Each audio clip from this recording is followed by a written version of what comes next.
Vamos entonces a revisar lo que nos corresponde a la semana número 10.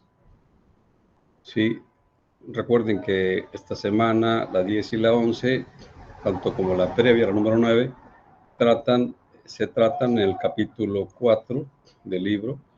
El capítulo ya lo conocen ustedes, es una estrategia de administración pública para el desarrollo sustentable.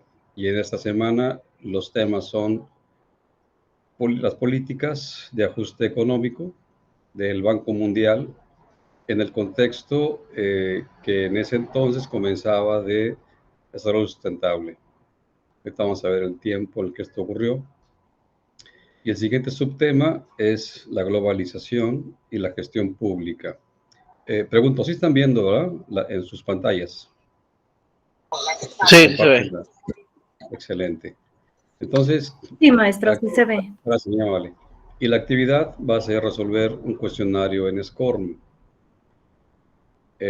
Los objetivos, vamos a revisarlos ya en la presentación. Y aquí en los recursos les puse en texto un documento de lectura y también ya coloqué la presentación de esta semana. Y en las lecturas, pues ya saben ustedes, es el libro del curso y las páginas en las cuales se trata la información. La tarea, ya lo dijimos, es un cuestionario en SCORM, que si le damos clic aquí, quizás ya alguno de ustedes haya hecho esta actividad, esta tarea. Vamos a darle entrada en vista previa y tenemos nosotros la información del paquete SCORM. A ver, no sé si sea cuestión del internet, pero está tardando en ingresar.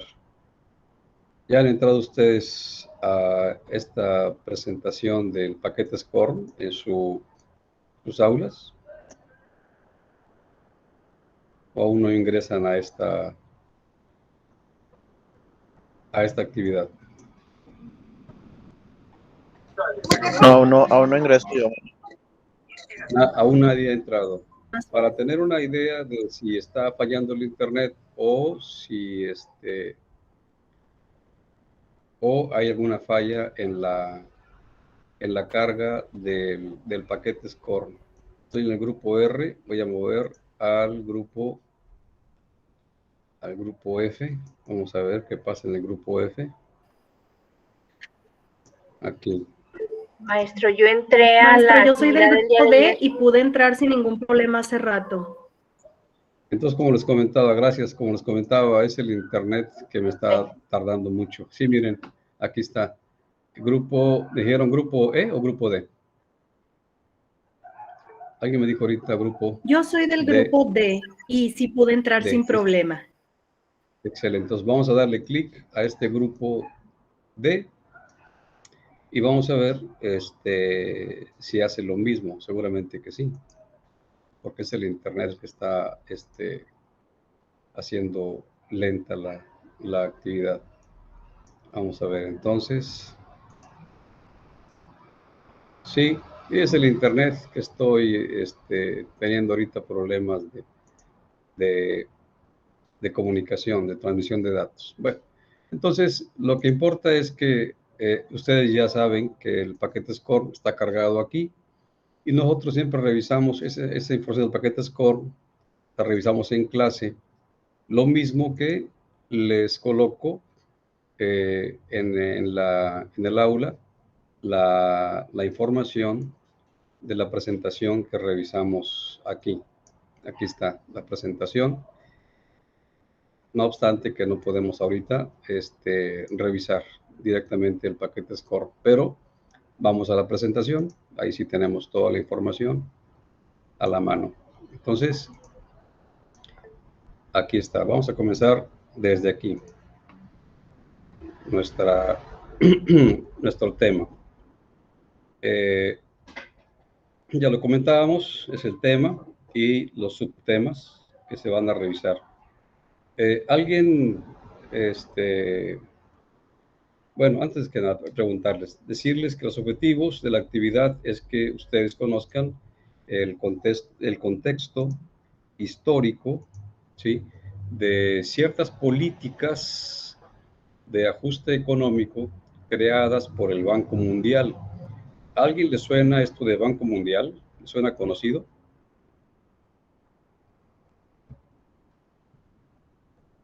¿Han escuchado No. noticias en televisión?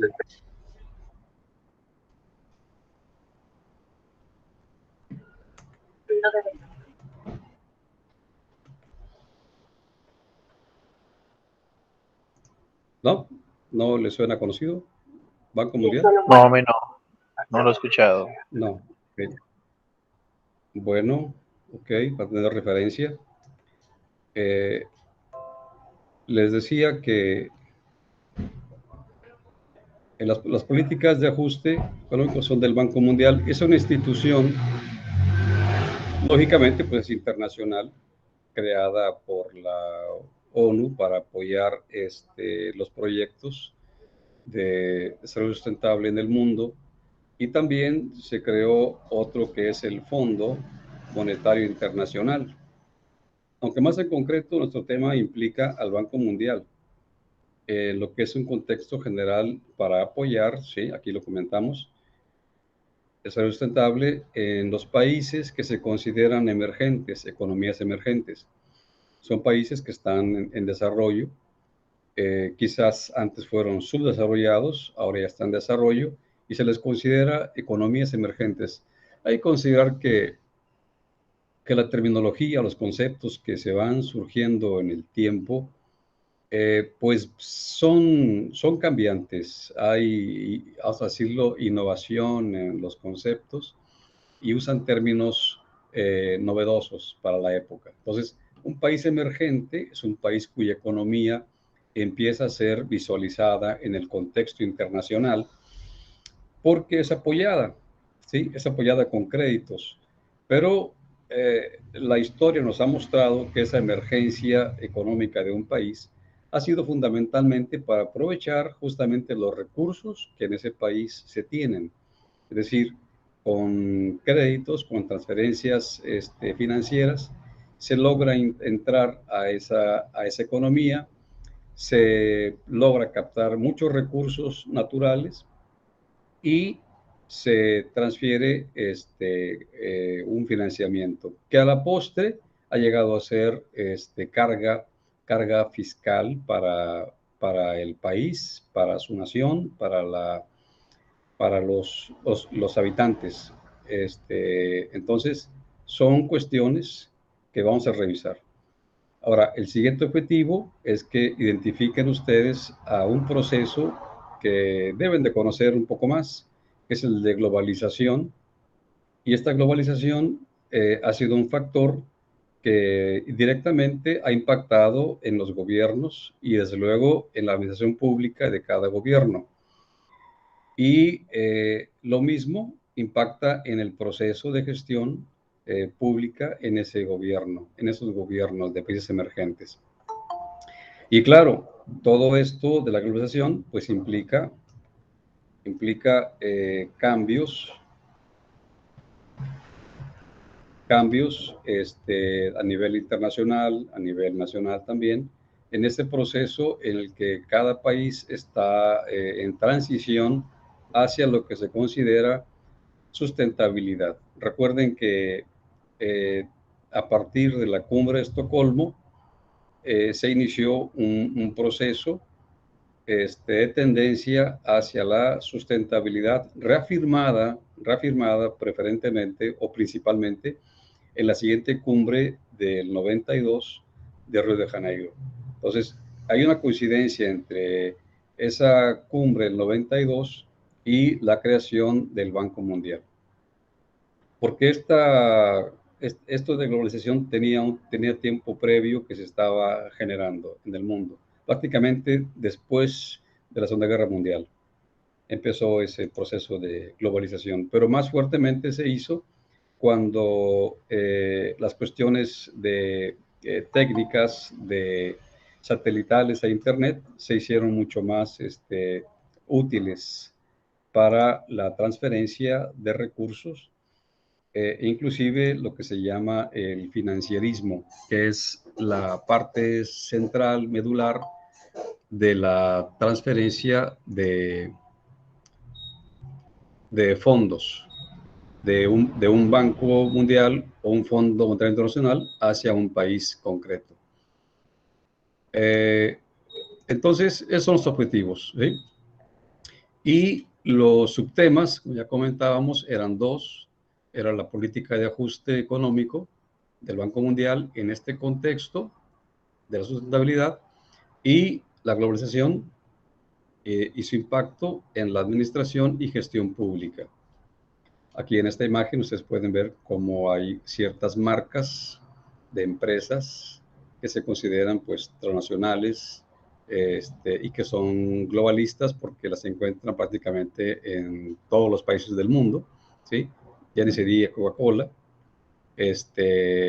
y ciertas marcas de telefonía e incluso también de grupos financieros y esta de Internet. Entonces son marcas que se han hecho internacionales, transnacionales, mundiales, globales, ¿sí? Lo mismo lo que se refiere a las principales monedas de países en el mundo, ¿sí? Y claro, el contexto tiene que ver con lo que la ONU, de una forma bastante plausible, ha intentado, que es buscar, propiciar, llegar a ciertos objetivos. En el 2015 ya fueron marcados 17 fundamentales. Recuerden que en las previas cumbres del 2012, 2002, del 92, los objetivos eran todavía mayores en la Agenda 21, pero ya para el 2015 se buscó una forma más concreta y se marcaron una cantidad de objetivos menor, mucho más manejables, mucho más identificables, empezando por el primero, que es hambre cero. Y el segundo, fin a la pobreza. No, fin a la pobreza, perdón, y el hambre cero como segundo, fin a la pobreza. Revisamos más tarde esto. Entonces, los subtemas son esos. Vamos a revisar concretamente a qué se refiere eso de políticas de ajuste estructural. Ahora, la siguiente pregunta que les hago, si han escuchado el término en los sexenios pasados de políticas estructurales, cuando hablaban de reforma energética en el periodo de Peña Nieto y antes con Calderón también, pero más que nada con Peña Nieto, reforma energética. ¿Alguien se acuerda de ese término de políticas estructurales? ¿Alguien lo recuerda, que lo haya oído? Políticas estructurales.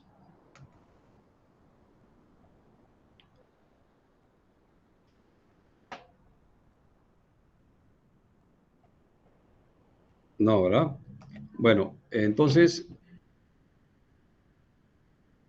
ahorita lo vamos a hablar con más calma. Tiene que ver con el Banco Mundial, ¿sí? Porque este Banco Mundial pues ha desempeñado y sigue desempeñando un papel en lo que es la configuración, es decir, la forma en que se planean, ¿sí? También en la forma en que se instrumentan. Denme un segundo, por favorcito.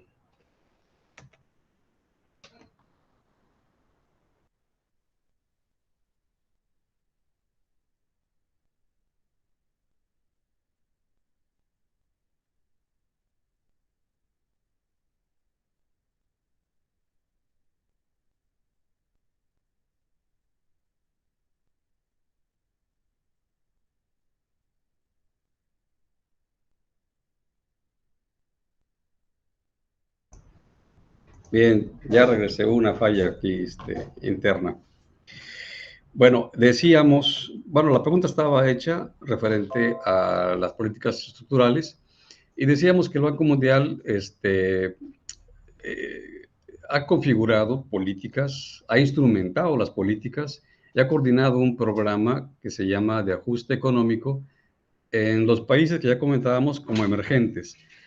¿Por qué incluye este programa? Bueno, la promoción del crecimiento de esos países orientado hacia afuera, hacia las exportaciones.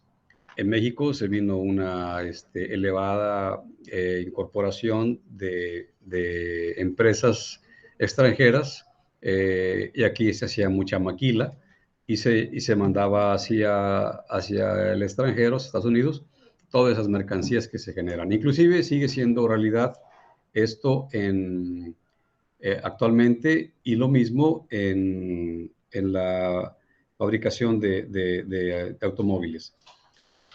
Otro elemento es una expansión del sector privado como una fuerza que impulsa el crecimiento económico, ¿sí? Que se mide fundamentalmente en el PIB.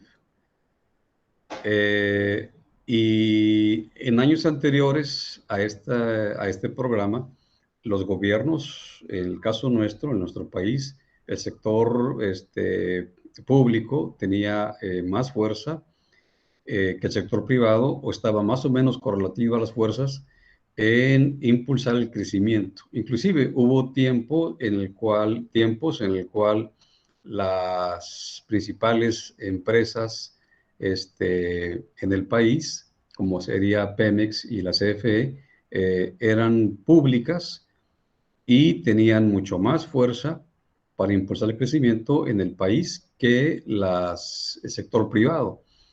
Y así hubo muchas empresas, por ejemplo, Telmex anteriormente, que era pública, y era la forma en la cual en México se manejaba la economía, desde una participación mayor del Estado con recursos públicos. Y en el programa de ajuste estructural del Banco Mundial, pues se propusieron cambios. Incluso a modo de vender las empresas públicas, convertirlas en privadas. Siguiente punto, eliminación de las barreras, ¿sí?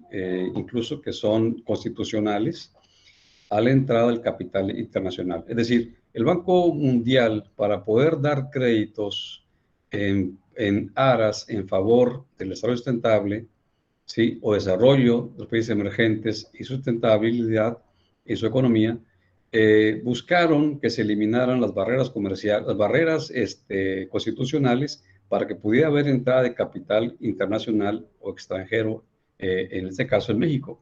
Antes no se permitía la entrada de capital extranjero, porque lo que se podía hacer era conseguir créditos públicos, pero no permitía que se entrara capital extranjero, porque se trataba de proteger justamente la economía interna.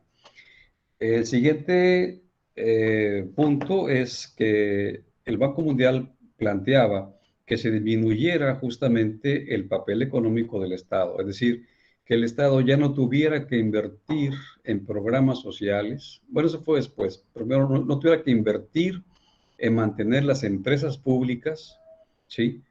Que ya no lo hiciera, que se le quitara ese papel rector al Estado, de modo tal que entonces se cumpliera que el sector privado fuera la fuerza para impulsar el crecimiento en el país. Y esto trajo tremendas crisis, luego lo vamos a revisar. El siguiente punto es la eliminación de las regulaciones y lo mismo reestructurar también los mercados laborales internos.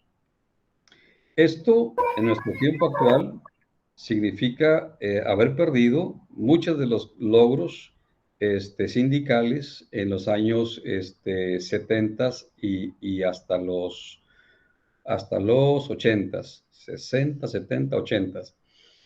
Porque ahora, pues ya al eliminar esas barreras y regulaciones del mercado laboral, el salario no se aumentaba, se mantenía un salario bajo para los mexicanos. En las empresas transnacionales que llegaban, no pagaban bien. Y el gobierno estaba maniatado porque había eliminado justamente había eliminado esa regulación que era propia de él. Entonces el salario mínimo se creó como tal y no se permitía el aumento de salario, y la inflación pues podía ir en aumento y el salario seguir perdiendo su poder adquisitivo. Esas son las cuestiones que planteaba el Banco Mundial, ¿sí?, como requisitos para poder recibir cualquier país emergente un crédito de parte del Banco Mundial. Es decir, hubo una mala aplicación del Banco Mundial, que fue creado para favorecer el desarrollo con sustentabilidad en los países, y en lugar de hacer eso, hicieron otras políticas y afectaron mucho la economía de los países emergentes. Por ejemplo, ustedes me dirán si escucharon alguna vez este término, el consenso de Washington o el decálogo de Washington. ¿Alguna vez lo vieron? No. Bueno, No, maestro, ese consenso, no. este concepto es equivalente a las políticas estructurales del Banco Mundial, y se aplicaron principalmente a partir de 1982, con la entrada de Miguel de la Madrid a la presidencia, y se continuaron con Salinas de Gortari, con aparentemente el cambio de Fox, que no fue ningún cambio, igual se continuaron, después con Calderón y con Peña Nieto. Ahí siguieron esas políticas, siguieron siendo vigentes para nuestro país, y por eso entramos en crisis en esos años del 82 al 18, cuando antes de 1940 al 70 tenemos un proceso de crecimiento económico vigoroso en nuestro país, reconocido internacionalmente. Pero con esas políticas del Banco Mundial y con esto llamado decálogo o consenso de Washington, empezaron los problemas por todos los cambios que se plantearon para la política del gobierno. Entonces, el punto número 1 de un total de 10 es que se solicitaba a los países que querían algún crédito una disciplina fiscal, es decir, que no hubiera déficit fiscal. Esto significa que el gobierno no gaste más de lo que ingresa. Es decir, el gobierno vive, o bueno, se financia a partir de los impuestos.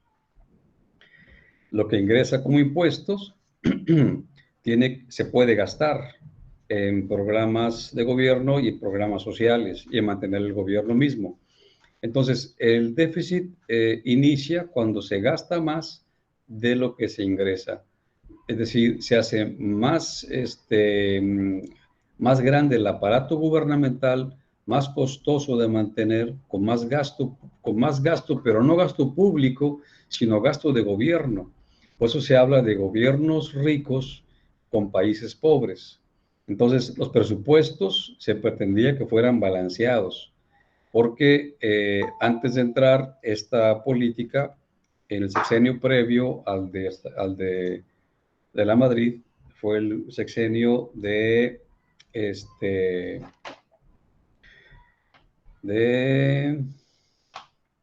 López Portillo. Sí, gracias. López Portillo fue un sexenio en el cual justamente hubo un despilfarro de las arcas públicas, hubo un endeudamiento mayor crediticio en el país, y hubo una carga fiscal tremenda, déficit fiscal, y entonces se hablaba de que los gobiernos en México no podían seguir manteniendo esa modalidad, sino que había que tener en ellos, desde fuera, desde el Banco Mundial, una disciplina fiscal. ¿Sí? Esa es una de las cuestiones. El segundo es que la inflación es un parámetro central de la economía, y eso es algo cierto.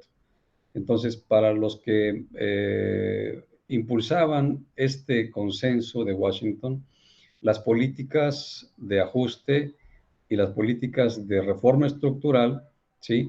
Se considera que su origen es la crisis de la deuda, ¿sí? Es decir, enfocaban que la deuda pública tenía que tener por consecuencia unas políticas nuevas de ajuste y de reforma estructural. Era una forma de amparar de validar su inclusión, su entrada en la política de gobierno, que tenía que haber sido interna de los mexicanos o cualquier país del mundo. El tercer punto es cubrir justamente el déficit fiscal, ¿sí? Una necesidad que planteaba la disyuntiva de si se aumentaban los ingresos fiscales o se reducía el gasto público. Es decir, le plantean al gobierno, ¿qué vas a hacer? ¿Vas a aumentar los ingresos fiscales? ¿Vas a aumentar impuestos? ¿Vas a ser más eficiente fiscalmente para aumentar contribuciones? ¿O vas a reducir tu gasto con lo que generas, con lo que ingresas de impuestos? En realidad, se ha demostrado en este sexenio que el ingreso fiscal se puede aumentar sin aumentar impuestos. Es decir, en lugar de condonar impuestos a empresas que recaudan mucho impuesto y que deben reportarlo, en lugar de que lo reporten y lo ingresen al SAT, los gobiernos anteriores les condonaban los impuestos y eran miles de millones de pesos en cada año en sexenios diversos. Entonces no había ingreso fiscal. ¿Y qué se hacía? Pues reducir el gasto público, es decir, el gasto en programas sociales, cosa que ustedes ya revisaron en la semana número 3, cuando vimos problemas socioeconómicos. Entonces, se crearon justamente problemas socioeconómicos graves por las políticas estructurales planteadas desde el exterior hacia México como país emergente. En el punto 4 de este consenso era una reforma tributaria, es decir, aumentar a través de impuestos era una alternativa, ¿sí? Igualmente, una alternativa para reducir ese gasto público y disminuir los déficits fiscales. Yo recuerdo que en el tiempo de Calderón se crearon impuestos nuevos y ahorcaron a la economía de los empresarios en México, y estos impuestos eran para aumentar justamente el ingreso del gobierno para paliar déficits fiscales. Y no se trata justamente de hacer eso, sino de que los impuestos son para aumentar el gasto público en programas sociales. En el punto siguiente, tasas de interés, tenemos el punto A. Tasas de interés deben ser determinadas por el mercado. Ese era el planteamiento de este consenso.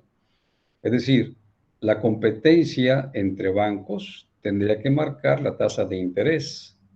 Si un banco te marcaba, te puedo prestar a bajo interés, te capto como cliente, y si te puedo pagar más interés, te capto como cliente en tus inversiones.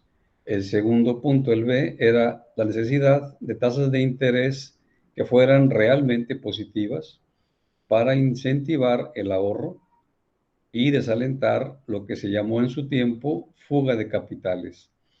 La fuga de capitales es un concepto que se manejó en aquellos años de que los empresarios o incluso inversionistas, en lugar de mantener el dinero en las empresas en México, lo regresaban a sus países o simplemente lo incorporaban a la bolsa de valores y lo sacaban del país, y se llama entonces fuga de capitales. Es decir, si está planteado que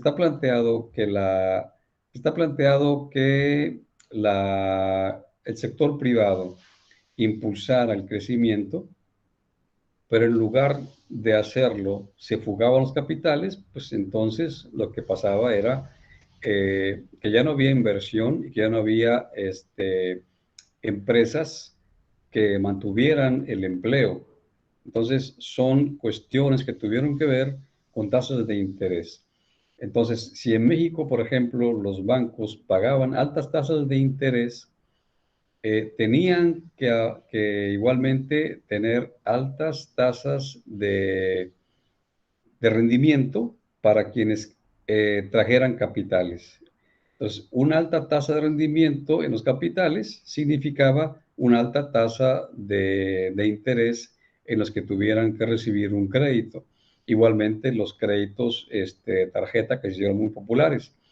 Y la economía de mucha gente se ahorcó por las tasas de interés de las tarjetas de crédito o incluso de créditos como los que son hipotecarios, otro tipo de créditos a negocio.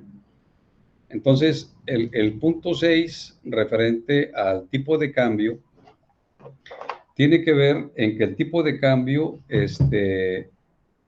real debe ser lo suficientemente competitivo como para promover el crecimiento de exportaciones a la tasa a la tasa máxima de exportaciones, ¿sí? Que el potencial del lado de la oferta del país lo permita. Y al mismo tiempo que se mantenga un eventual déficit de cuenta corriente a un nivel que se pudiera sostener, ¿sí? Aquí es sostener, no sustentable. Entonces, esa es la cuestión. El tipo de cambio en nuestro país en los años 80, hacia el 90, tuvo una gran variabilidad y se hizo mucho más costoso el dólar con respecto al peso. Actualmente tenemos 20-1, pero en los años 90, 93, 94, no era 20-1, era,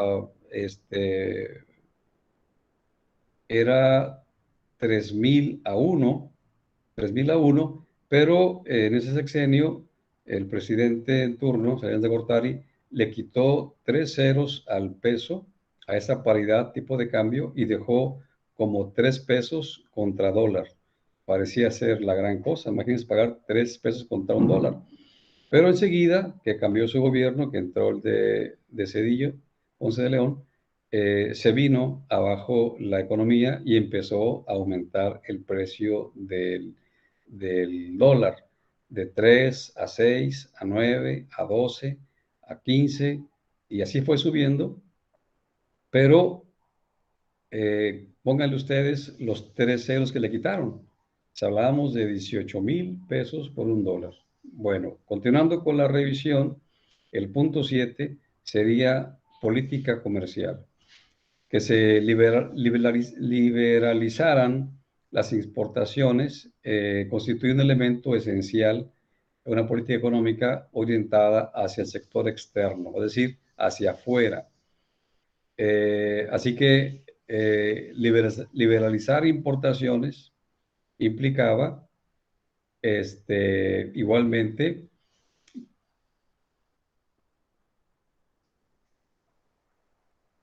que se podía también orientar hacia afuera el comercio. Pero ese comercio fue fundamentalmente de manufacturas y también de materias primas. Entonces, cuando se vende materia prima, no se le gana mucho, y si vendes manufactura terminada y la vuelves a comprar como algo de marca registrada, te cuesta más caro, como pasa con mucha de la ropa que se produce en el país, incluso de los autos también. Entonces, en el punto número 8, la inversión extranjera directa, abreviada como IED, ¿sí? Significaba que había que liberalizar los flujos financieros, más bien, que no era prioridad liberalizar flujos financieros, ¿sí? Es decir, liberalizar un flujo financiero externo no era prioridad, sino a la inversa, una inversión extranjera directa hacia el interior. En el punto 9, privatizaciones. Esa es una cosa muy importante. En general, se considera que la privatización de empresas de propiedad pública, estatal, nacional, de la nación, constituye una fuente de ingresos de corto plazo para ese gobierno en ese tiempo, ¿sí? Para esa administración pública. Y la lógica que estaba debajo de esta actitud era que las empresas privadas eran más eficientes que la estatal. Ustedes me dirán, si yo les digo ahora Telmex, ¿cómo la consideran ustedes como empresa privada? ¿Eficiente o no?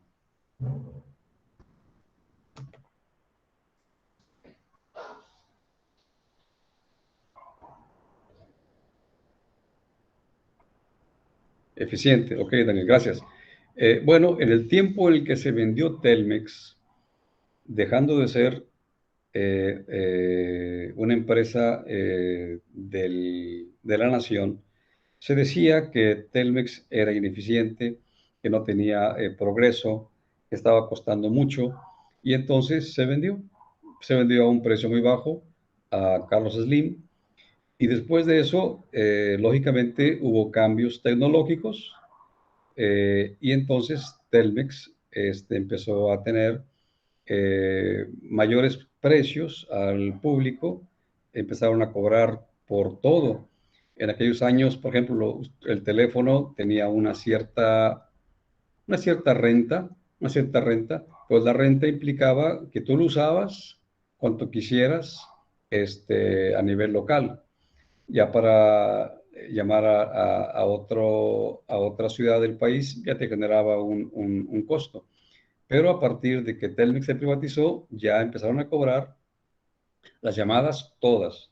Y después ya te dieron un cierto tiempo de llamada. Si te pasabas de ahí, ya te empezaban a cobrar. O sea, se pusieron muy estrictos en la forma de cobro. Lógicamente, empezaron a ganar mucho más. Y ya después, que empezaron, que se tuvo de parte del gobierno, contratar el servicio satelital, entonces ya entró la creación de Telcel y ustedes ya saben que Telcel ha generado muchísimo dinero para Slim, lo mismo que Telmex, y es de los más ricos en el mundo. Entonces, por eso se habla de que las empresas privadas son más eficientes, pero no es exactamente que sean más eficientes. Bueno, sí lo han sido en el cobro, no tanto en el servicio. Ustedes saben que hay lugares, dice la publicidad, Telcel, no, todo México es territorio de Telcel, y eso es falso, porque ni siquiera Telcel cubre todo el territorio nacional. Hace falta muchos lugares con Internet. Es decir, la eficiencia no es tanto en el servicio, sino en los cobros. Eso sí se los creo. Punto último, lo que se llama desregulación, lo cual tiene que ver con lo siguiente. La desregulación es una forma de promover la competencia, ¿sí? Eso implica que los gobiernos ya no tienen que regular nada, hay que dejar al mercado la competencia, la creatividad, la competitividad. Y eso es algo que se buscó plantear como una nueva idea de parte del Banco Mundial, que las empresas más competitivas eran las que iban a ganar el mercado. Pero resulta que muchas empresas competitivas en sus países de orígenes, en su país de origen, tenían subsidios y tenían apoyos del gobierno. Es decir, a ver, vamos a ver, esa empresa transnacional tiene apoyos en su gobierno y en este gobierno mexicano se quita el apoyo, pues entonces no hay competencia. Y se hablaba mucho de que las empresas mexicanas no eran competitivas, pero fundamentalmente no lo eran porque no había un apoyo del gobierno. De hecho, en el tiempo que hubo apoyo del gobierno a las empresas mexicanas, se creó lo que se llamó y se llama todavía la deuda, la deuda interna. La deuda interna era la deuda de las empresas en México por créditos solicitados a, a bancos de financiamiento mexicanos que a su vez tenían que ver con créditos extranjeros. O sea, era una forma de conseguir créditos a nivel interior con cargo al erario público, deuda interna y deuda externa, y deuda pública. Entonces, son las políticas que se generaron en este tiempo, ¿sí? Para lo que se intentó que fuera desarrollo sustentable, cosa que no ocurrió. Vamos a ver por qué. El Banco Mundial tenía un manual de operación en el cual declaraba en este año, ¿sí? Año que fue incorporado, creado, dice que ese manual de operación decía que los programas de ajuste estructural, bueno, se podía entender lo siguiente, que esos programas de ajuste estructural no pretendían ni tuvieron como objetivo estimular reformas que condujeran a lo que se supone que era el objetivo, ¿sí? Salud. Sí, ahora, el ejemplo que se puede observar es que esos programas no estaban destinados, nunca lo estuvieron, a reforzar la sustentabilidad de los ecosistemas, tampoco fueron enfocados a reducir los niveles de consumo de recursos naturales, ¿sí? Ni tampoco fueron orientados a mejorar el desempeño de lo que sería funciones de absorción de los ecosistemas, ¿sí?, en el mundo, ni tampoco fueron diseñados para reconstruir la infraestructura ambiental de la biosfera o del planeta en general. Entonces, si estábamos hablando de esta intención, en absoluto lo que vamos a revisar, ¿sí?, esto y esto otro y esto otro, fue una realidad en ese manual de operación. Entonces, el objetivo de ese programa de ajuste, claro, igualmente ni siquiera estuvo dirigido a resolver desigualdades que ya se discutían entre el norte y el sur desde la cumbre de Estocolmo y más aún en la cumbre de Río de Janeiro en el 92. Esos programas no buscaron cambiar los patrones de consumo, ¿sí?, ni tampoco el uso de recursos naturales por parte de los países ya industrializados, ¿sí?, ni en aquellos que se llamaban también en desarrollo. Eran dos niveles. Y los que hicieron los programas de ajuste estructural del Banco Mundial no fijaron metas que pudieran modificar los términos de intercambio entre el norte y el sur, tampoco cambiaron condiciones bajo las cuales los países en desarrollo obtendrían acceso a los mercados del norte, ¿sí? La intención tampoco era distribuir activos productivos, mucho menos la riqueza de las naciones ricas a las naciones pobres, ¿sí? Eso en absoluto. Ya para los 90, entonces, las protestas del público fueron evidentes, porque había un impacto negativo de esos programas de ajuste estructural que nosotros ya revisamos en estas 10 puntos, más lo que vimos hace un momento, ¿sí?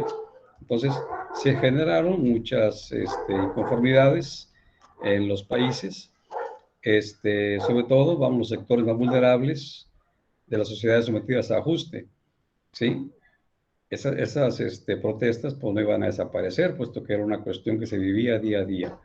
Y tenían un carácter duradero esos impactos negativos y amenazaban la viabilidad de los programas de reforma económica en los países, lógico, y también amenazaba la pérdida de cohesión social. Es decir, ustedes revisaron en semana 3 que había una desintegración social muy grande en nuestro país por razones también económicas. Entonces, esos son efectos que se tuvieron por la aplicación de las políticas de ajuste estructural, muy rimbombantes. Así que se enfrentaba el Banco Mundial a un creciente descontento del público y a las reconocidas dificultades para aliviar la pobreza. El Banco Mundial y su sugerencia principal, volvió a elevar a objetivo principal el de reducir la pobreza, ¿sí? Es decir, ante esta situación se pretendió modificar en teoría, ¿sí?, en discurso, ahora pensar en que había que aliviar la pobreza en el mundo, Pobreza que se generó ni más ni menos por estos 10 puntos que había que imponer en cada país que quisiera un crédito. Así que de esos programas de ajuste estructural, con un cambio de estrategia, ¿sí? Fueron la nueva intención del Banco Mundial y también del Fondo Monetario Internacional a partir de los años 80.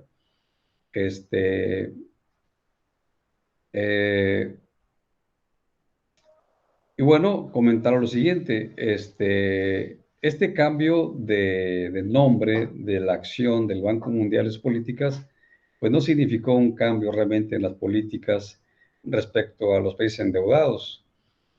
Al contrario, hubo mayores exigencias, más exigencia de privatización. Recuerden que privatizar significa hacer privado lo que es público. Técnicamente es algo así como robárselo, técnicamente. Y también la exigencia de liberalizar intercambios comerciales, ¿sí? En un marco macroeconómico.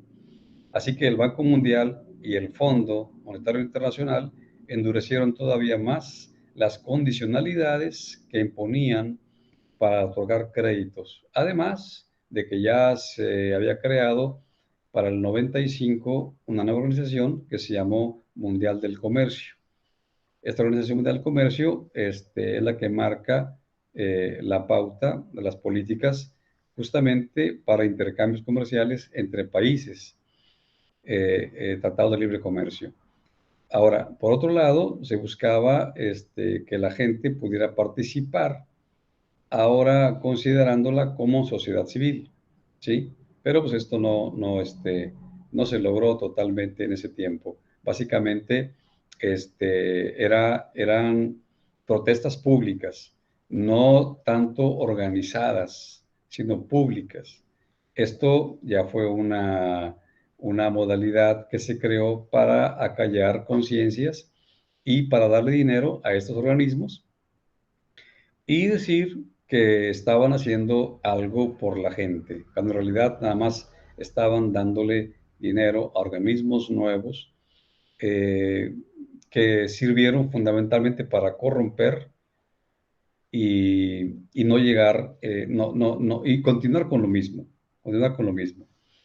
Ahora, vamos a revisar el siguiente subtema que tiene que ver con la globalización y relacionado con la gestión pública de la administración pública.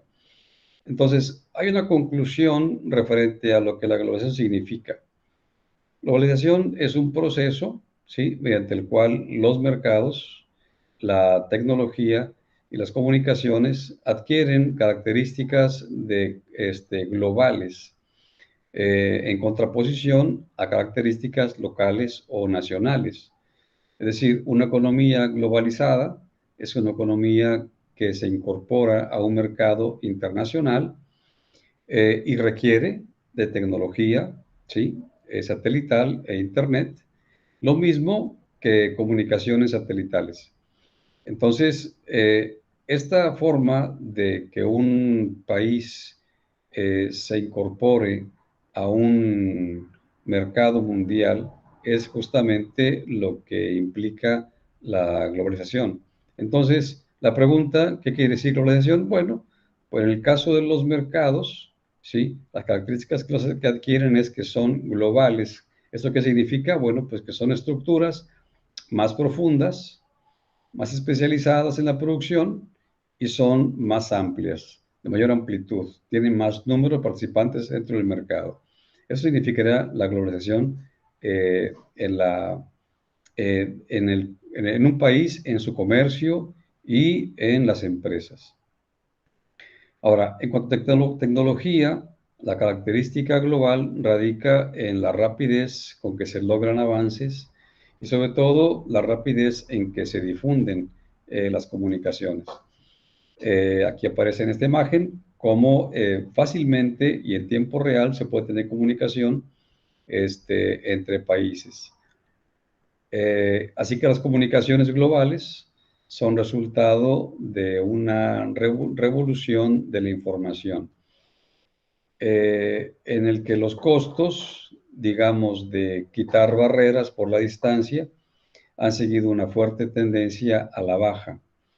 Digamos que las computadoras cada vez más potentes, los servicios de telecomunicación satelital e Internet, han logrado poner en contacto instantáneo a personas de forma instantánea en cualquier punto de la Tierra, ¿sí? Y surge el concepto de aldea global. Y se puede considerar que globalización es un proceso de apertura comercial, lo mismo que de integración de la economía, en la economía mundial, ¿sí? Una apertura comercial de un país y su integración, ¿sí?, de la economía en el mundo. Lo mismo, lo mismo implica reformas económicas que tienen que ver justamente con esa transición. Ya no ser un país cerrado de fronteras comerciales, sino un país abierto comercialmente. Nuestro país tiene tratado de libre comercio, varios. Los más importantes son con Estados Unidos y Canadá, el TLCAN antes y ahora es el TEMEC. Y ese proceso de apertura comercial es importante.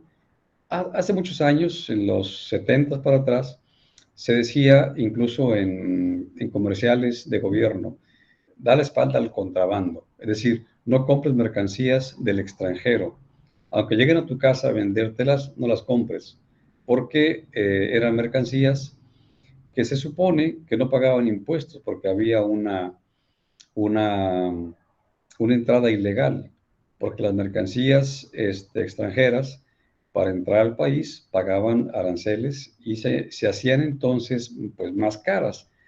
Para que una mercancía extranjera costara menos, tendría que entrar de modo ilegal, no pagando impuestos. Y eso significaba una competencia desleal. Pero cuando finalmente se tuvo que abrir el mercado por las presiones del Banco Mundial y sus políticas comercial que puede cerrar. Necesitamos mantener esa apertura y esa integración en la economía. Lo que se requiere y se está haciendo ya ahora son cambios en el modo de relacionarse entre gobiernos, concretamente México, Estados Unidos y México-Canadá, de forma que se pueda apreciar, se pueda entender que la soberanía nacional se tiene que respetar y que decisiones internas del país se tienen que respetar, y que si el plan de desarrollo de los mexicanos es realmente nacional, no puede ser un plan nacional dictado desde el Banco Mundial. Y esa soberanía es la que se está defendiendo y es la que se está entendiendo, y por esa razón los cambios en el país van a significar realmente un progreso interno. Y eso ustedes lo pueden verificar en las páginas de las secretarías de gobierno. Entonces, la apertura comercial, que significó el ajuste estructural, creó un marco macroeconómico en ese tiempo desfavorable, y eso es cierto, para la producción agropecuaria. Pero como ahora esto cambió, y en este año pasado, bueno, en este año más bien de la pandemia, igual al anterior, en México lo que menos se afectó fue justamente la producción agropecuaria. Porque las políticas públicas del gobierno actual son justamente propias, no están basadas en políticas estructurales del Banco Mundial, en las cuales se afectó fundamentalmente el campo. ahora ya no. Así que la importación de alimentos y materias primas, que eran baratos, en ese tiempo redujo la rentabilidad de empresas mexicanas y agudizó la competencia en los mercados internos, sobre todo de granos, de oleaginosas, de lácteos y carnes. Esto fue una realidad tremenda en los años 90. Supongo que ustedes no tuvieron que vivirla en esos años, ¿cierto? Nadie es tan mayor de ustedes, ¿o sí? ¿Alguien la vivió en los 90s? Esta crisis interna. Supongo que no. Entonces, continuando con la revisión del tema, se dice aquí que al mismo tiempo de todo lo que ya revisamos, los apoyos y subsidios gubernamentales a la producción descendieron en términos generales, ¿sí? Y eso redujo la rentabilidad de los sectores productivos, ¿sí? De modo que hubo una afectación mayoritaria en la productividad. Y claro, aquí se habla de que hubo quienes ganaron y quienes perdieron. Pero los que ganaron fueron los especuladores, ¿sí? De la inversión. Los que perdieron fueron los productores. Es decir, no es lo mismo una economía productiva que una economía activa, ¿sí?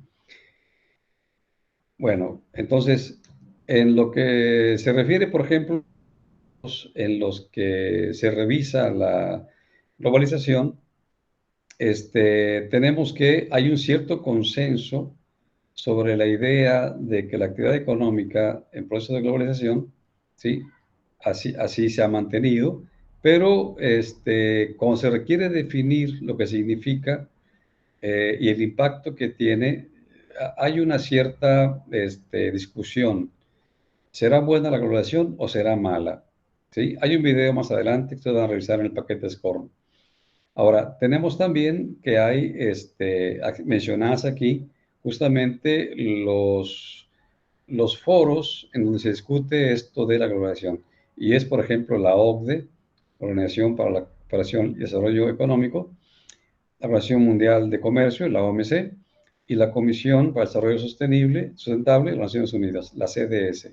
Son foros internacionales donde se discute ese impacto de la globalización sobre el medio. Nosotros, cuando decimos el medio, nos referimos fundamentalmente a lo ambiental. Sin embargo, recuerden que los problemas ambientales son problemas sociales y ni se diga de los económicos, son sociales. Entonces, hasta ahorita hemos hablado mucho de lo que es economía, pero tenemos que revisar también lo que es el ambiente.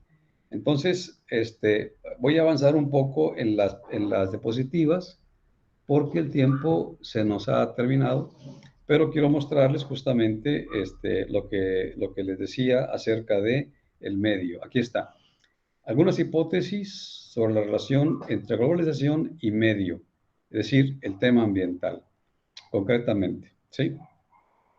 Se habla de una mayor escala en la actividad económica, ¿sí? Y esa actividad mayor va a tener potencialmente mayor degradación de los recursos. Ustedes lo dijeron en sus tareas y hicieron esta revisión, ¿sí? Que a mayor cantidad de economía hay mayor uso de recursos y también posiblemente más degradación natural. Ahora, es un impacto, ¿sí? Entre globalización y medio. El consumismo es una forma de impacto. Igualmente ustedes lo comentaron en sus tareas. Ahora, en cuanto a la estructura, ¿sí? Se redefine con base en el uso más amplio de ventajas comparativas. Entonces, las ventajas comparativas podrá traducir en que el uso puede ser más eficiente para el caso de aprovechar recursos. Y esa es una cuestión que se está logrando. Es decir, innovación tecnológica para... Ahora, el avance tecnológico, ¿sí? Se menciona aquí que es muy claro que la mayor eficiencia productiva tendría que significar un aprovechamiento mejor de los recursos. tener menor desperdicios. Hay empresas que tienen como política cero desperdicios, ¿sí? Y esa es una cuestión interesante e importante para aumentar la competitividad y mejorar las ganancias de la empresa, descartando desperdicios. Siguiente punto, los cambios en preferencias de los consumidores podrían razonablemente estar guiados por una mayor conciencia ambiental. Por ejemplo, esto es posible, uno puede decidir comprar una cosa que tenga un empaque más amigable que otra, pero también sucede que los productos orgánicos tienen un precio mucho mayor que los comerciales y entonces no se opta tan fácilmente por un producto orgánico. Y bueno, esta cuestión de la preferencia en el consumo se puede traducir en un mayor uso también y difusión de productos verdes, llamados así, o ambientalmente amigables. Es una cuestión que sí está ocurriendo, pero muchas de las veces los precios de lo orgánico es mucho más costoso. Entonces, eso serían la revisión de esos impactos, ¿sí? Y bueno, ya queda para ustedes la información aquí. Se nos termina nuestro tiempo de la clase, pero está la presentación para ustedes. ¿Sí?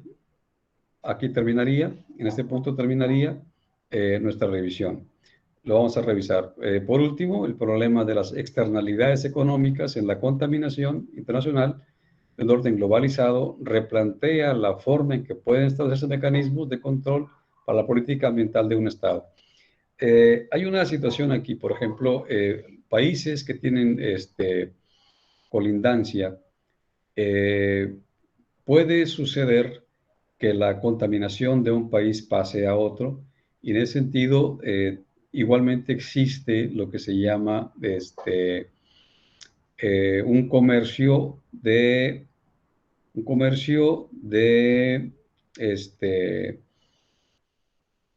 productos contaminantes, ¿sí? Pero la situación que se tiene que revisar justamente es desde lo ambiental y desde las políticas y los reglamentos, leyes y reglamentos de cada país.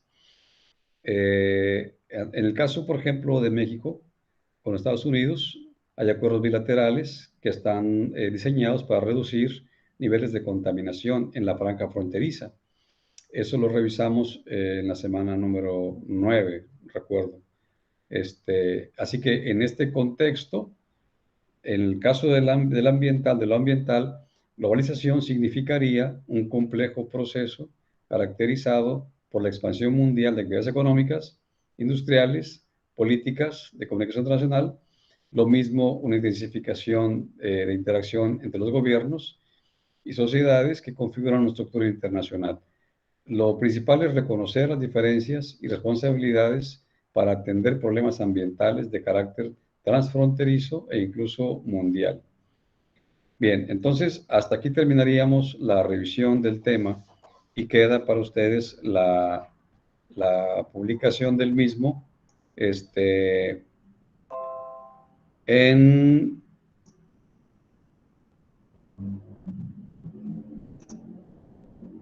el aula 10, en la semana 10. Aquí aparece ya para ustedes esta información que les acabo de mostrar en la sesión. Bien, ¿tienen alguna pregunta, algún comentario de lo que revisamos en el tema de hoy?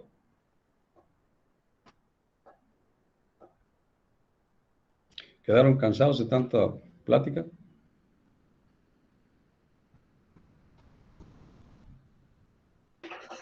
No, maestro, todo bien. Nada más, bueno, no es del tema, pero es de las actividades que aparecen para el día 28. A ver, ¿cómo? Pero no es referente al tema, la duda que aparece en las actividades del día 28. Aparece una regularización y otra.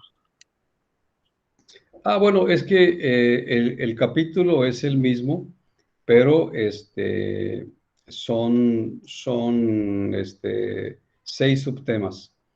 Por ejemplo, la semana 11, aquí están los últimos 2 subtemas, y en la semana que estamos revisando, que es la 10, son estos subtemas, ¿sí? El 3 y 4, ¿sí? Son esos 2. Estamos a 24 de noviembre y nos corresponde este tema. Bueno, estos subtemas. El tema es el mismo, pero los subtemas son el 3 y 4, y luego sería el 5 y 6 para la semana que sigue. No sé si con eso te contesto tu comentario. No, es que le preguntaba porque estaba checando en lo que hice, uno que hice ensayo de regularización y otro video de conclusiones que tienen fecha para el 28 de este. Ah, bueno, sí, esas actividades lo comentamos en la semana número 9, lo comentamos en la semana pasada porque correspondió a esas fechas plantearlo para ustedes en el aula. Y se los dije en la sesión de que esas actividades están proyectadas para quien su examen parcial no lo presentó o le fue mal y quiere aumentar calificación. Entonces puede optar por hacer esta actividad. Sí, puede hacerla. Ok. Quien tenga, por ejemplo, intenciones de mejorar su calificación, puede aumentar puntos extra haciendo un video de conclusiones de los temas que se han revisado. ¿Sí? Igual, son 2 opciones. Hay quienes me han dicho, oigan, profe, fíjese que el examen parcial no lo pude hacer porque no estuve aquí, o el internet me falló y no pude entregarlo ni completarlo. Ah, bueno, no hay problema, aquí tenemos las opciones. ¿Sí? Se puede regularizar la situación. Igualmente, oiga, no he podido hacer las tareas, no hay problema. Haz esta actividad y te regularizas. ¿Sí? Está planteado para eso. Y quien diga, yo saqué 7 en el parcial, pero quisiera sacar más, bueno, haz esta actividad y aumenta tu calificación de tu promedio. Son para eso.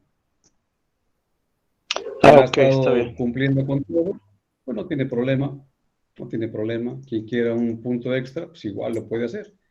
Puesto que son cosas que ya se manejan durante el curso, ya ustedes saben los conceptos y pueden hacer un video y van a reforzar su calificación. Les comento esto porque hubo en un tetra anterior un alumno que le fue medio mal en el examen. Hizo el trabajo de regulación y luego hizo el video. Y a final de cuentas, él tuvo 10 en su calificación final. Se aproximó, llegó al 10 y hubo él que en el parcial les fue 10, le sacaron 10, pero en las tareas un poquito bajaron y a final de cuentas su calificación fue en promedio 9.3, 9.2, se quedaron con 9 y ese otro muchacho pues se fue al 10. Pues vale la pena hacer algún trabajo de estos dos si quieren mejorar su calificación. Ok, perfecto. Maestro, referente a la tarea que hicimos en equipo, ¿esa no falta calificarla? Sí, así es. He tenido mucho trabajo. Lo pueden ustedes revisar aquí, cómo he trabajado para ustedes, construyendo las aulas, dándoles documentos. Sí, esto lo pueden ustedes revisar. Ahí está, semana 11, terminada, semana 12, terminada, semana 13, terminada. Entonces, todo ese trabajo implica justamente tiempo y tengo 10 aulas. Entonces, ya a partir de hoy que terminé la sesión con ustedes, ya mañana puedo dedicar mis 3 horas de conexión a calificar. Y ya de aquí al domingo tendrán calificados en la semana número 8, ¿sí? Y el foro de la 9, sin problema. Ok, No se preocupen, muchas gracias. de calificación. ¿Sí? Ok, correcto. entendido. Correctísimo. Entonces, ¿alguna pregunta que tengan que formular? No, ninguno. Correcto. Sí. Bueno. ¿Tienen otra clase que atender? ¿Mande? No, ya sería todo, vamos.